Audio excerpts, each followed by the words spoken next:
Stop scrolling for a moment. Put down your phone. Take a breath. Now, let me ask you something that might make you uncomfortable. Who are you? Not what you do for work.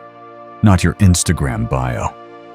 Not how many followers you have or what car you drive. Who are you, really? This question has been haunting humanity for centuries. But there was one man who made it his life's mission to force us to confront this uncomfortable truth. His name was Søren Kierkegaard, and today, his message is more urgent than ever. Picture this. It's the 1800s in Copenhagen, Denmark. Everyone around you believes in neat, tidy answers to life's biggest questions. The church has all the answers. Society has all the rules. Philosophy has all the systems. But then there's this one guy, this quiet, melancholy figure walking the streets alone. He's watching everyone else live their scripted lives, and he's thinking, this is all fake. That man was Søren Kierkegaard, and he was about to turn the world upside down. Kierkegaard looked at his society and saw something terrifying. He saw people sleepwalking through life, following the crowd, never asking the hard questions, never looking inside themselves. So he did something radical. He became a mirror. Not the kind of mirror that shows you your face, the kind that shows you your soul. Here's what made Kierkegaard different from every other philosopher of his time. While they were building fancy theories and complex systems, he was asking, but how do you actually live? Because here's the thing about life. It's messy. It's contradictory. It's full of pain and joy and confusion, all mixed together. And Kierkegaard said, good. That's exactly what makes it real. He didn't want to give you a rule book for life. He wanted to wake you up to the fact that you have to write your own rules. And that's scary as hell. But it's also the most beautiful thing about being human. To understand Kierkegaard, you need to understand where he came from. Born in 1813, he grew up in a house filled with shadows. His father was a successful businessman, but he carried a terrible secret. He believed that he had committed some unforgivable sin. He was convinced that his entire family was cursed. Imagine growing up in that atmosphere, where guilt hangs in the air like smoke, where every conversation is heavy with unspoken fears. Most kids would have been crushed by this. But Kierkegaard, it made him stronger. It made him dig deeper. It made him ask questions that other people were too afraid to ask. That childhood taught him something important. Life isn't fair. Life isn't easy. But that doesn't mean it's meaningless. In fact, it's precisely because life is hard that it matters so much what you do with it. When Kierkegaard went to university, everyone expected him to become a priest. He was studying theology. He knew the Bible inside and out. He had all the right credentials. But then something happened. He realized that knowing about God wasn't the same as knowing God. He looked around at his fellow students, at the professors, at the church leaders, and he saw something that made his blood run cold. They were all going through the motions. They had all the right answers, but they had never asked the right questions. They could recite doctrine, but they had never wrestled with doubt. They could perform rituals, but they had never experienced the divine. And Kierkegaard thought, this is not faith. This is performance. So he made a choice that would define the rest of his life. He chose to walk away from easy answers and embrace difficult questions. But there's another part of Kierkegaard's story that we need to talk about, because it's not just about philosophy and faith. It's about love and loss and the price of being true to yourself. Her name was Regine Olsen. She was beautiful, intelligent, and she loved Søren with all her heart. They got engaged. For a brief moment, Kierkegaard allowed himself to dream of a normal life, a happy life, a life with someone who understood him. But then reality hit. Kierkegaard knew something about himself that Regine didn't. He knew that his path in life would be lonely. He knew that his calling was to be a voice in the wilderness. He knew that the work he had to do would require everything from Regine, and he couldn't bear the thought of dragging her down with him. So he did something that nearly broke his heart. He broke off the engagement. Imagine the pain of that choice. Imagine choosing your purpose over your happiness. Imagine walking away from the person you love because you love them too much to destroy their life.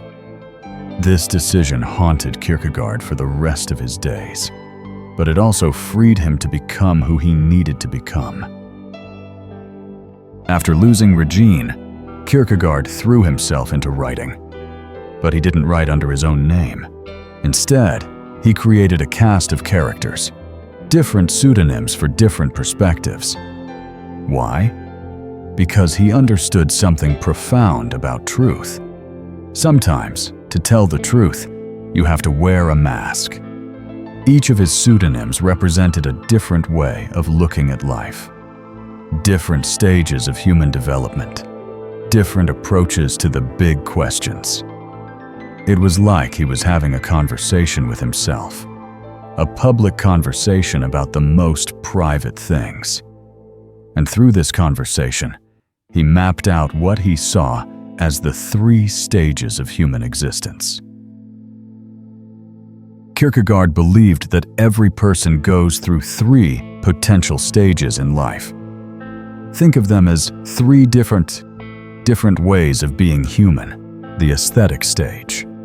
This is where most people start, and sadly, where many people stay.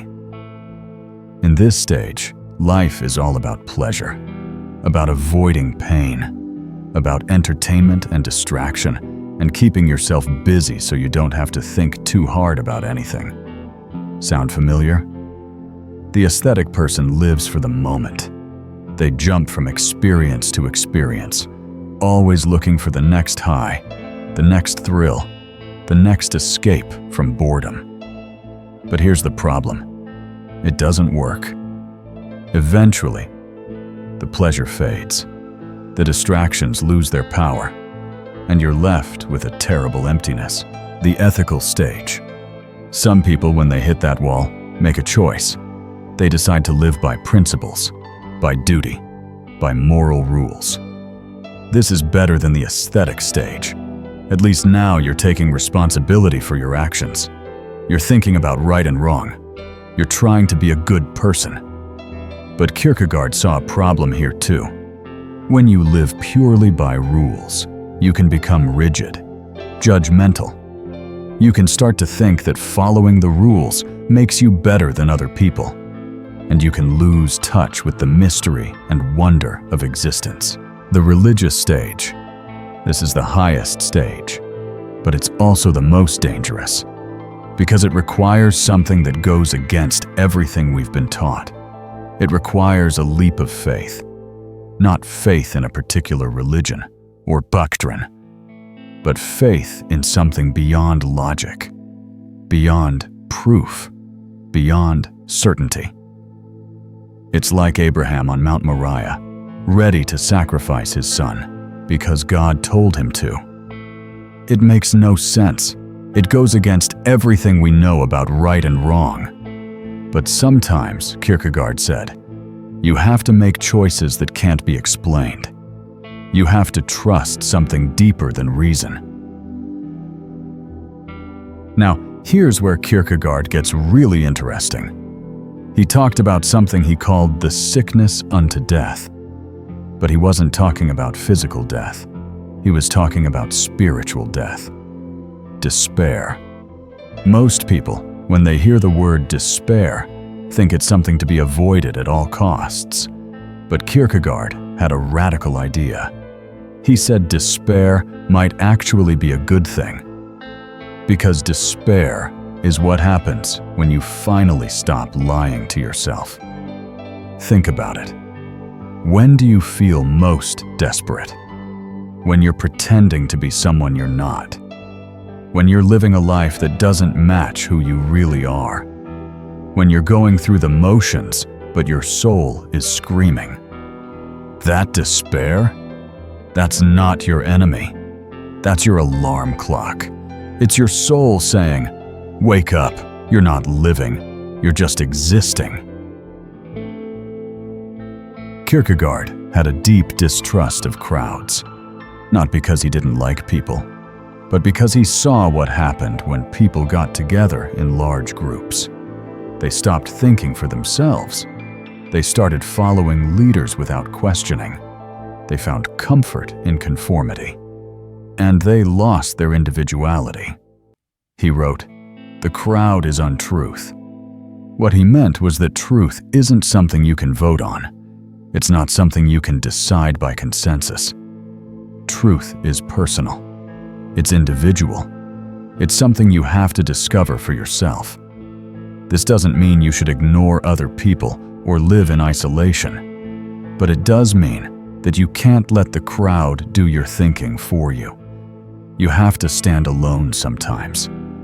You have to be willing to be different. You have to be willing to be misunderstood. Because the alternative is to lose yourself completely. Here's where Kierkegaard really went against the grain of his time. The church taught that faith was communal, that you needed the church, the priests, the community to have a relationship with God. But Kierkegaard said, no, faith is personal. It's individual. It's between you and the divine. He wasn't trying to destroy religion. He was trying to save it from becoming a performance. He looked at the Danish church and saw people going through the motions, reciting creeds they didn't really believe, following rituals that had lost their meaning. And he said, "This isn't faith, this is theater." Real faith, he argued, happens in solitude, in silence, in the depths of your own heart. It's not something you can inherit from your parents or learn from a book. It's something you have to experience for yourself. Kierkegaard died in 1855, largely unknown and unappreciated. But his ideas didn't die with him. Decades later, other thinkers discovered his work. People like Jean-Paul Sartre and Albert Camus and Martin Heidegger.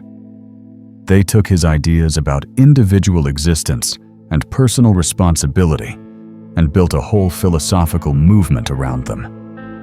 They called it existentialism. But here's the difference. Most of the later existentialists were atheists. They believed that if there's no God, then you have to create your own meaning. Kierkegaard never abandoned faith. He just believed that faith had to be chosen, not inherited.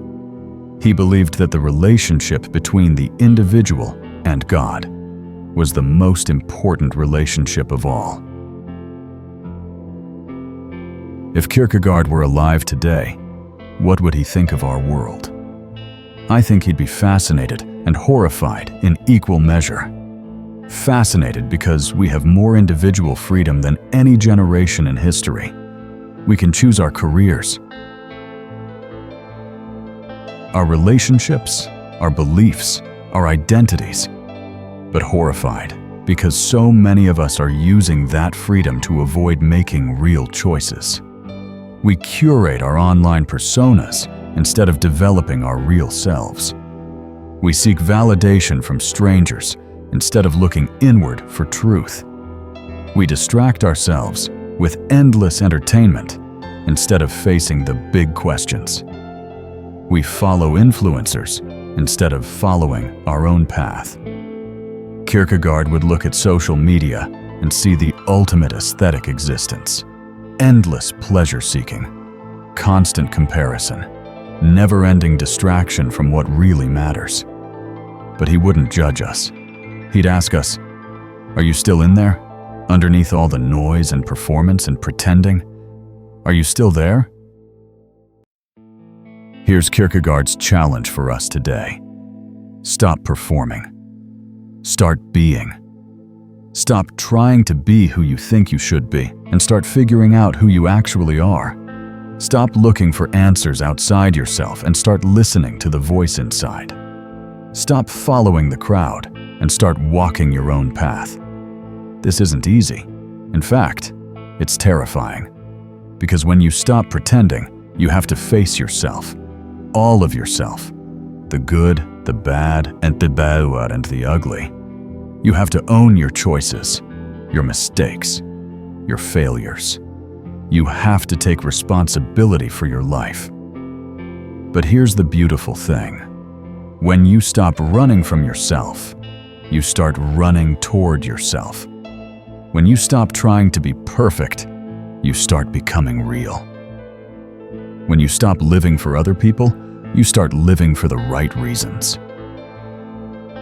Kierkegaard had another radical idea. He said anxiety isn't something to be eliminated. It's something to be embraced. Because anxiety is the feeling of freedom. Think about it. When do you feel most anxious? When you're facing a big decision. When you're about to make a change. When you're stepping into the unknown. That anxiety, that's your soul recognizing that you have choices. That your life isn't predetermined. That you have the power to shape your own destiny. Most people try to avoid anxiety by avoiding choices. They stay in jobs they hate because it's safe. They stay in relationships that aren't working because it's familiar. They keep doing the same things because it's comfortable. But Kierkegaard said, lean into the anxiety. It's telling you something important. It's telling you that you're alive, that you have agency, that you matter. In a world that rewards image over substance, Kierkegaard calls us to a revolution of honesty. Be honest about your struggles. Be honest about your doubts. Be honest about your fears. Be honest about your dreams. Stop pretending you have it all figured out. Stop pretending you're perfect. Stop pretending you're someone you're not. The world doesn't need another performance. It needs your authenticity. It needs your truth. It needs you to be courageously, vulnerably, unapologetically yourself. Every day, you wake up and make a choice. You can choose to be authentic, or you can choose to perform. You can choose to face yourself, or you can choose to hide. You can choose to ask the hard questions, or you can choose to settle for easy answers. You can choose to live your truth, or you can choose to live someone else's. Kierkegaard believed that this choice is the most important choice you'll ever make, because it's not just about what you do, it's about who you become. And who you become is the gift you give to the world. So where do you start? You start by turning inward, not in a selfish way, but in a sacred way. You start by asking yourself the questions that scare you. Who am I when no one is watching? What do I believe when it's not popular to believe it? What would I do if I weren't afraid? What would I choose if I knew I couldn't fail? What would I choose if I knew I might fail? These questions don't have easy answers. They're not supposed to. They're supposed to wake you up, to stir something in you, to start you on the journey of becoming who you're meant to be. One of the hardest parts of Kierkegaard's message is this. Sometimes, being authentic means being alone. Not lonely, but alone. There's a difference. Loneliness is when you want to be with others, but can't. Aloneness is when you're comfortable with your own company. When you know who you are, you don't need constant validation from others.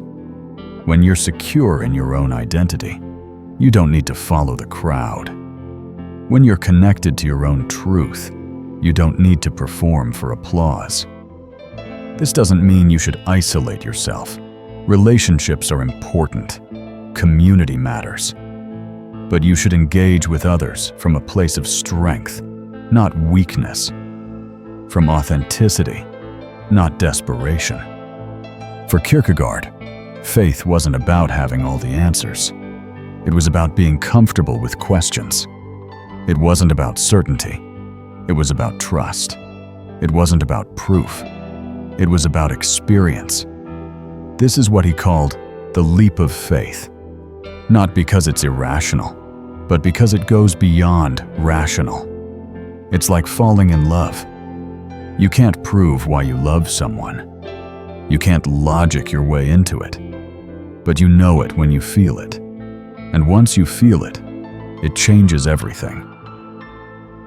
So here's my question for you. What's your alarm clock saying? What is that voice inside you trying to tell you? Maybe it's telling you to change careers. Maybe it's telling you to end a relationship that isn't working. Maybe it's telling you to start a relationship you've been avoiding. Maybe it's telling you to create something. Maybe it's telling you to travel. Maybe it's telling you to stay put and dig deeper where you are. Whatever it's saying, don't ignore it. Don't numb it with distractions. Don't silence it with busyness. Don't argue with it. Listen to it.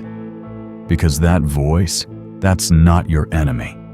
That's your truest self trying to break through. Kierkegaard once wrote, "Life can only be understood backwards, but it must be lived forwards." You can't wait until you have it all figured out to start living authentically. You can't wait until you're ready. You can't wait until it's convenient. You can't wait until you're not scared.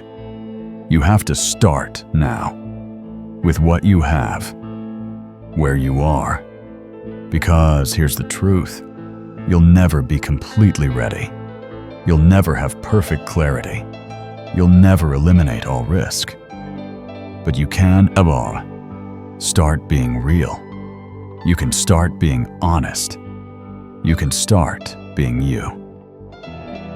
Kierkegaard died young, at 42. He was largely unknown in his lifetime. He never got to see the impact his ideas would have on the world. But he lived authentically. He asked the hard questions. He refused to settle for easy answers.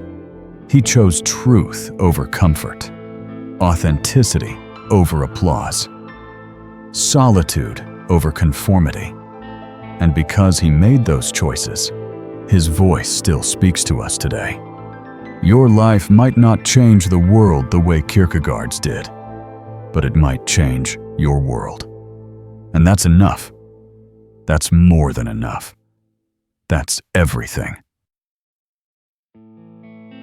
So here we are, at the end of our journey, through Kierkegaard's life and ideas. But this isn't really an ending. It's a beginning. Because now you have to decide. What are you going to do with what you've learned? Are you going to go back to sleepwalking through life? Or are you going to wake up? Are you going to keep performing? Or are you going to start being? Are you going to keep following the crowd? Or are you going to find your own path? The choice is yours.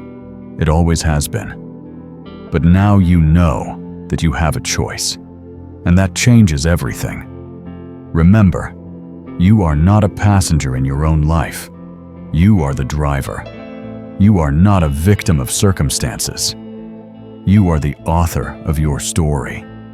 You are not here to live someone else's dreams. You are here to discover and live your own. The question Kierkegaard asked over 150 years ago is still waiting for your answer. Who are you? Not who you pretend to be. Not who others expect you to be. Not who you think you should be. Who are you? Really, the world is waiting for your answer. But more importantly, you're waiting for your answer. So stop waiting, start answering, start living, Start being. The time is now. You are now. This is your moment. What are you going to do with it?